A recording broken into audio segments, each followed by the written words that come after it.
sabi niya may mga nagsiselo sa Barda fans. Crush mo lang si David. Parang nagpaparamdam ka daw. My God. Ang daming chika, any reaction? Hindi po. Ano po kami, magkaibigan na kami ni David. So walang paramdam Encantadia Days pa. Mulawin pa niya. That time. Parang ganon. So walang paramdam.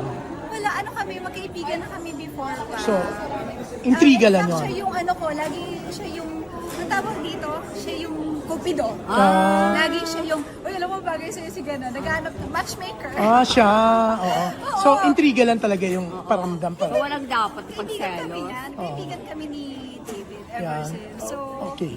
natutuwa lang ako na syempre simula nang dumating ng Maria Clara at Ibarra nila, di ba yung nakakatuwa na dun siya nag-boom sila ni Barbie. And sabi ko nga po, pagdating sa trabaho, professional lang naman pero hindi naman natin kailangan personal